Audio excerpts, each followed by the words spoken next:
Eesti Pangal on valminud majandusprognoos aastaks 2015–2017.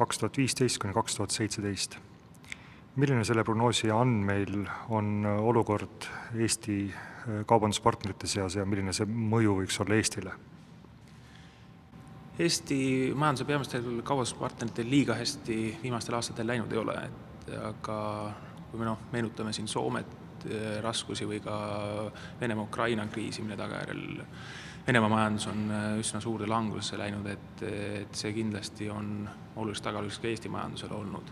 Teisalt Eesti eksportöörid on olnud küllaltki head selles suhtes, et nad suutnud oma turuosa hoida ja paljudel turgudel ka kasvatada, ja kui me näeme, et mõnedel turgudel, nagu näiteks Rootsis või ka meist lõuna poole on majanduse kasv tegelikult olnud päris korralik, siis see on aidanud tegelikult Eesti majandusel raudalt hakkama saada.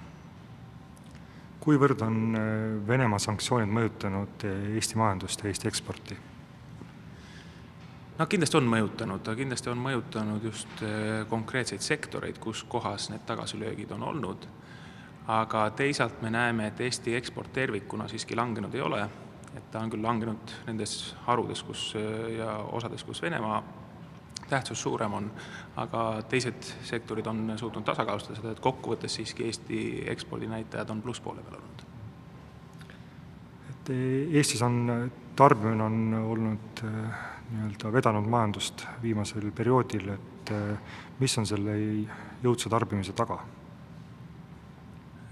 Tarbimist on soodustanud väga paljud faktorid ja võib isegi öelda, et kõik, mis tarbijad saab soodustada, see ongi praegu teda soodustamas. Et me teame, et hinnad on langenud või siis väga aeglaselt kasvanud.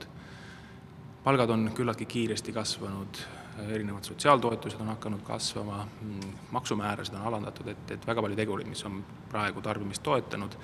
Ettevaates me näeme küll, et neid tegurid on ilmselt vähem ja see tarbimine nii kiire ei saa olema, aga küllaltki kiire palgakasv eeldavast siiski jätkub, kui on mitmeid tegurid, mis seda üleval peaksid hoidma, ja seetõttu me näeme, et prognoosiperioodil siiski Eesti inimestel läheb elu paremaks ja ka tarbitakse rohkem.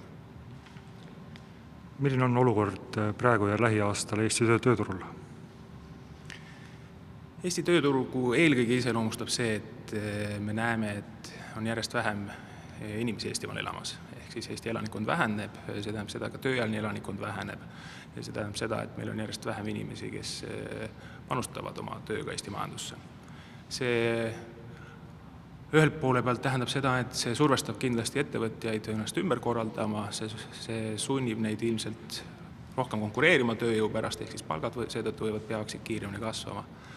Ja ka kokkuvõttes võiks tähendada seda, et meil ettevõtte tootlikkus peaks hakkama kasvama selle pärast, et ettevõttetel lihtsalt muidu ei ole võimalik ellu jääda selles tingimuses. Aitäh!